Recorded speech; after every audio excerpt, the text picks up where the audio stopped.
Oi, meu nome é Paulo, galera, tudo bem? Eu sou coordenador do curso de engenharia do Centro Universitário Integrado e eu tive essas cenas que vocês viram agora há pouco foi na minha casa e eu tava tentando mudar, eu tava tentando dar um jeito de pintar aquilo ali e tudo mais, aproveitar a quarentena, estamos em casa e tal, e eu gosto de mudança, então, ok. E eu fui ver os preços dos valores das tintas, né? E eu achei um tanto quanto caro. Não era o que eu estava pensando no meu orçamento agora, não tinha essa pretensão, mas como a gente está de quarentena e tudo dá vontade de fazer. Então eu resolvi que eu ia fazer minha própria tinta e eu gostaria de compartilhar isso com vocês, porque se vocês como eu estão de quarentena, estão procurando o que fazer, estão tentando dar um jeito de se ocupar e deixar a sua mente mais saudável, essa é uma excelente dica. E então fica atento aí que a gente vai aprender a fazer tinta caseira para pintar as nossas próprias casas.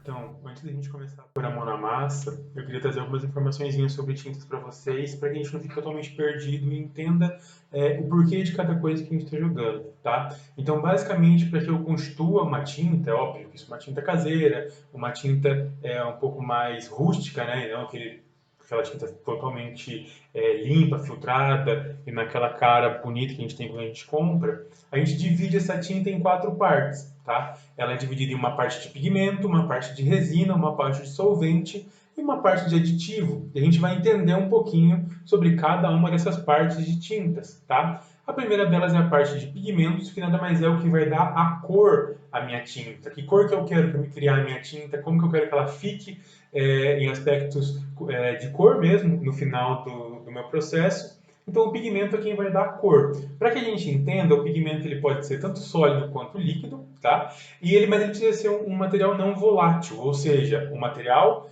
que não reaja quimicamente com os outros materiais, para que ele tenha somente a função de colorir e não dê nenhuma outra reação na nossa tinta, na nossa mistura em si. Tá? E ela também precisa ser um material solúvel, porque senão eu vou misturar ela com outras coisas e ela não vai gerar cor, ela não vai soltar essa tinta, tá? Então a função dela é realmente a promoção de cor, de opacidade, de consistência, enfim, ela realmente tem a função de dar aspectos de beleza da minha tinta, tá? E esses pigmentos eles podem ser divididos em 2 partes, uma parte de pigmento orgânico e uma parte de pigmento inorgânico. Pigmentos orgânicos, eles são pigmentos que a gente retira da nossa natureza com mais frequência. Só que eles, por serem material orgânico, têm a função ou têm a possibilidade de começar a se decompor com o tempo, tá? Então eles são pigmentos mais baratos, mais fáceis de serem encontrados, mas se eu tenho uma tinta que ela vai estar em um ambiente úmido, ele tende a gerar decomposição, beleza? E aí eu tenho os materiais inorgânicos para pigmentos, que são os meus dióxidos de titânio, óxido de ferro, matérias que não têm a função de decomposição em si, tá bom? Depois disso eu tenho a resina, e a resina ela vai ser o meu corpo da minha tinta, ela que vai dar para mim todas as características físicas e químicas da minha tinta. Então ela é um ponto extremamente importante dentro da minha tinta quando eu for escolher o material, porque ela vai ser a base, ela que vai dizer se a minha tinta vai ser resistente, se a minha tinta vai suportar ambientes externos ou internos, tá? Ela que vai ligar todos os meus materiais ali. E a gente tem alguns exemplos de resina e os principais são os meios acrílicos, ou massa PVA à base de água, tá? Esses são os nossos principais tipos de resina possível. Depois disso a gente tem os solventes, e o solvente é quem vai dar uma viscosidade maior para a minha tinta. Ele que vai fazer a união entre a minha resina, entre o meu pigmento e vai transformar tudo isso em uma tinta mais viscosa que vai possibilitar a aplicação dessa tinta na parede. Ela que vai deixar o meu material mais maleável, para que ele não fique nem muito aguado e nem um material mais pastoso e seja difícil de passar, beleza? Os solventes são extremamente utilizados em tinta de base solvente, jura, mas também utilizados em tinta de base aquosa, tá? Para facilitar mesmo essa trabalhabilidade que a gente chama. E por fim nós temos os aditivos, e os aditivos são resinas, pigmentos, materiais em si que a gente adiciona nessa massa de tinta se eu quero uma determinada característica específica. Por exemplo, eu quero que a minha tinta seque em 24 horas. Então eu vou atrás de um aditivo secante que vai fazer isso. Ah, não, eu quero que a minha tinta estique. Então eu vou atrás de algum material que tenha elasticidade para dar essa elasticidade para a minha tinta. Lembrando, esses aditivos eles podem gerar essas características que a gente quer, mas eles podem reagir com os nossos outros materiais e acabar desandando a nossa tinta. Então a gente precisa sempre procurar materiais que sejam não voláteis, que não reajam com o meio, só simplesmente façam a função que a gente gostaria, beleza? Em um aspecto geral, as nossas tintas elas têm mais ou menos essa cara. Uma tinta convencional que a gente compra para pintar a nossa casa são as tintas à base de solvente, inclusive, muito solvente, né? Então elas têm mais ou menos 70% da sua composição de solvente, 30% de resina e pigmento, então mais ou menos ali 15 de cada, tá? Depois a gente tem tintas com alto teor de sólido, onde o meu número de solvente é menor, então a minha quantidade de resina e pigmento se divide em 70%, tá? Qual que é a diferença das duas? Por que isso se inverte? Se inverte pela trabalhabilidade. Quanto mais solvente eu tenho na minha tinta, mais fácil ela é de mexer, tá?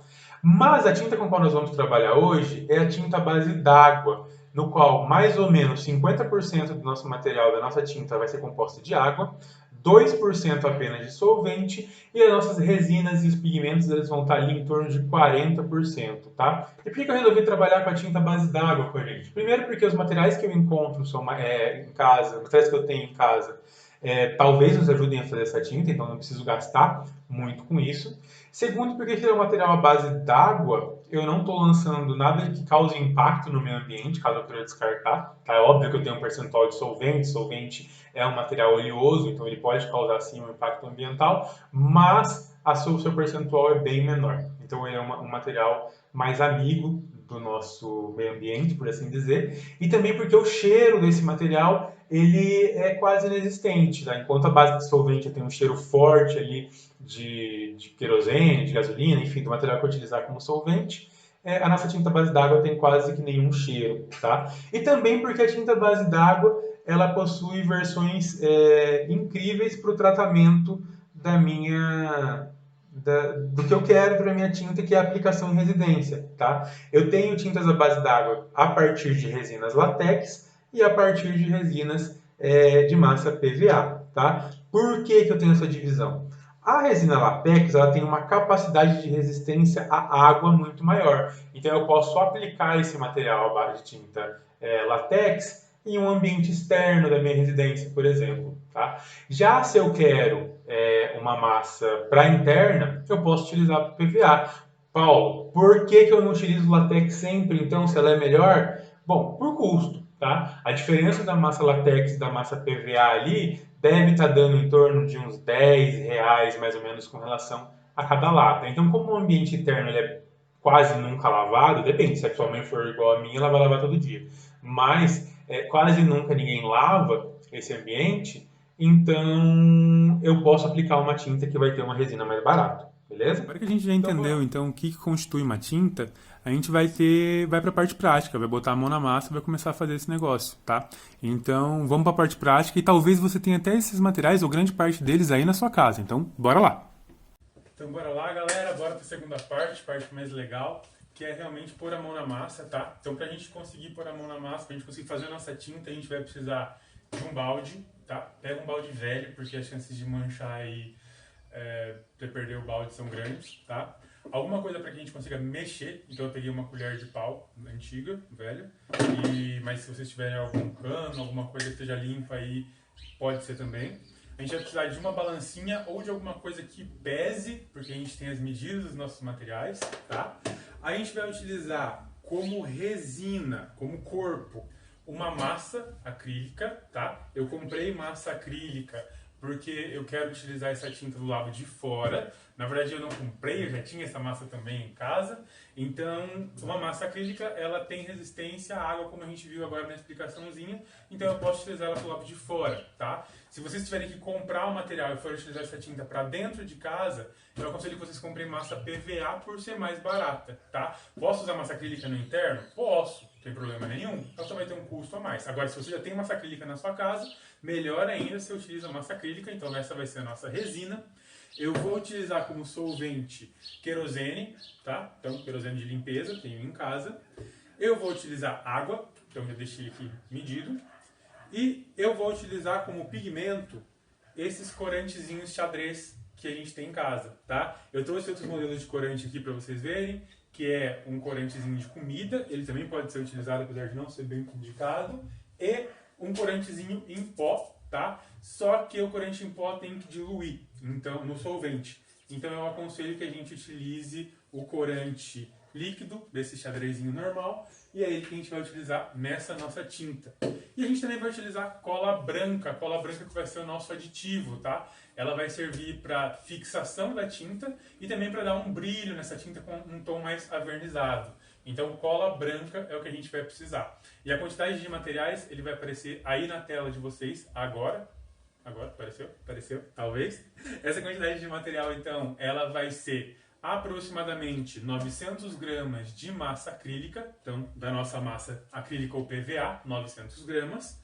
A gente vai precisar de cerca de 2 litros d'água. Por que cerca de 2 litros d'água? Vai depender da consistência que a nossa tinta tiver, tá? Então, eu deixei 2 litros disponíveis. A gente pode utilizar de 1,5 litro até 2, vai depender do nosso esquema.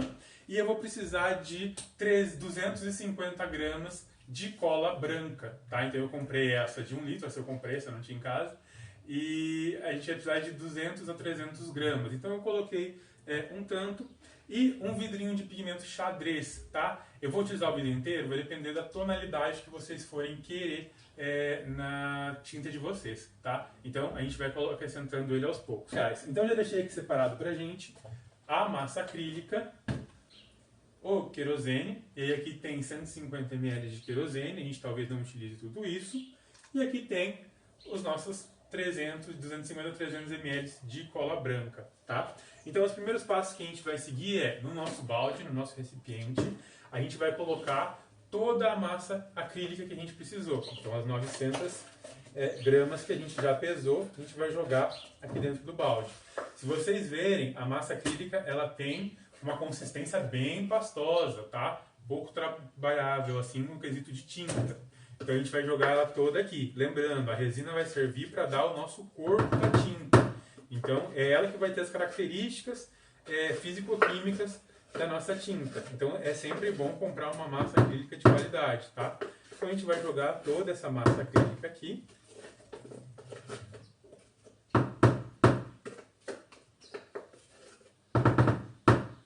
E a gente vai fazer a diluição dessa massa acrílica. Para isso, a gente vai jogar cerca de 1 litro d'água, tá? Então, dos dois que a gente tem disponível, 1 litro d'água eu vou utilizar aqui. Então, eu já estou jogando aqui para ver se eu aproveito um pouquinho do que ficou grudado na minha vasilha.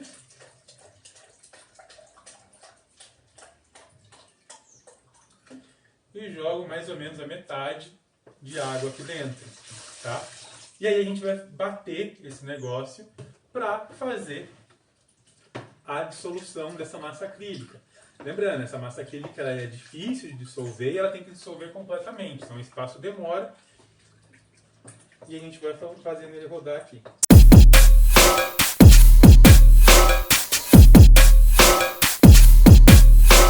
Bom, depois que a gente dissolveu então toda a nossa massa, a gente vai acrescentar o nosso aditivo, no caso a nossa cola. Então eu vou pegar a minha cola e vou adicionar ela aqui na minha massa, tá? Lembrando sempre de misturar muito bem.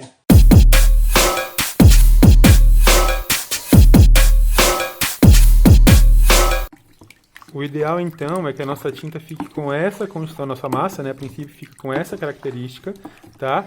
Com a massa totalmente dissolvida. É uma água mais grossa aqui e já tem uma carinha de consistência de tinta mesmo.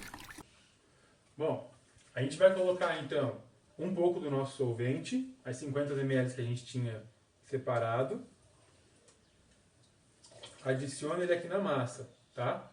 Lembrando que esse solvente também vai diluir a sua água, a sua tinta, vai deixar ela mais líquida. Então, ela também tem que ser contabilizada no quanto de raridez eu quero que a minha tinta fique. E aí eu vou adicionando água de acordo com o que eu acho que seja necessário, tá? No caso da minha tinta, eu quero ela uma tinta mais grossa, então eu não vou adicionar mais água. Mas se vocês quiserem colocar mais água nela, a gente pode chegar até os 2 litros da receita, que ela pega bem mesmo assim. Então é isso. O último passo, eu vou pegar o meu vidrinho de xadrez azul, que eu estou utilizando esse como pigmento, e vou adicionando até chegar à tonalidade que eu quero, tá? Então não existe uma quantidade, existe o quanto eu quero de cor na minha tinta. E aí vem um ponto muito importante, por quê? Vou até segurar aqui um pouquinho. Porque a gente quase nunca manualmente, tá? Eu não vou falar que é impossível, porque se você tiver uma sorte aí muito grande pode acontecer, mas a gente quase nunca vai conseguir produzir 2 lotes de tinta, manualmente falando, que tenha exatamente o mesmo pigmento, tá? Mesmo que eu comece e coloque a mesma medida, as chances de um pouquinho a mais ou um pouquinho a menos são muito grandes. Então a gente tem que programar essa quantidade de tinta exatamente para o que eu quero fazer, tá? Essa tinta rende mais ou menos ali 12 metros quadrados por litro, tá? Talvez ela renda um pouco mais, mas eu já falei para vocês que eu sou um pouco cagão, então eu gosto de deixar uma sobrinha aí. E então eu tenho que programar que a cada litro de tinta vai render aproximadamente 12 metros quadrados. Essa tinta vai gerar ali entre 2 litros até 3 litros de tinta, dependendo da quantidade de água que eu coloco, tá? E eu tenho sempre que lembrar que eu não pinto uma parede com uma única demão. Eu pinto ela pelo menos com 2 demões para esconder as imperfeições, tá? Então faz bem os cálculos de vocês antes de adicionar a quantidade de tinta o pigmento, perdão, e antes de finalizar a tinta de vocês, beleza? Eu vou adicionar aqui o pigmento então.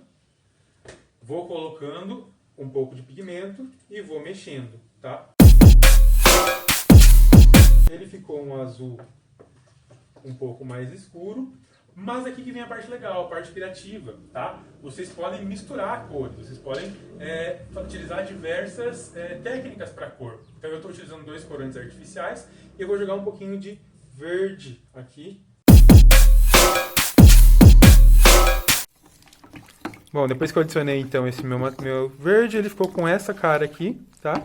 É esse tom de azul que ficou a minha tinta. Se eu quiser mais escuro, eu adiciono mais tinta. Se eu quiser ele mais claro, eu posso adicionar um pouco mais de aditivo ou um pouco mais de resina, tá? Pra chegar no tom que eu quero. A nossa dica foi essa. Agora eu vou fazer uma aplicaçãozinha para mostrar como que a nossa tinta funciona e depois eu trago o resultado para vocês, beleza? Acho que é isso por enquanto. Bom, galera, eu trouxe então como teste um bloco de cimento de concreto que eu tenho aqui em casa. E esse é um bloco que não tem preparo nenhum inicialmente. Então ele é só o bloco de concreto mesmo e eu não fiz um preparo nele. Obviamente a qualidade da tinta vai ser melhor conforme vocês forem preparando, passando massa corrida, lixando, regulando a superfície qual você vai aplicar a tinta, tá? Mas só pra gente ter uma noção mesmo da primeira, da segunda e da terceira demão de como fica essa tinta. Beleza? Pessoal, como vocês perceberam, minha habilidade como pintor é péssima. Não, mentira, os meus pincéis estavam todos... Não, é péssima mesmo. Mas os meus pincéis estavam todos secando, então eu acabei pintando com uma esponja ali, só para demonstrar mesmo qual que era da tinta e como que ela ficava. E esse é o nosso tutorialzinho do in-house de hoje. Eu queria agradecer a todo mundo que está assistindo, espero que seja útil para vocês e falar que é o momento da gente ficar em casa, mas não é o momento da gente estar separado.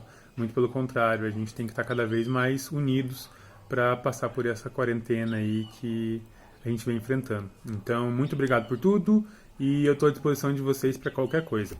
Um beijo e até a próxima!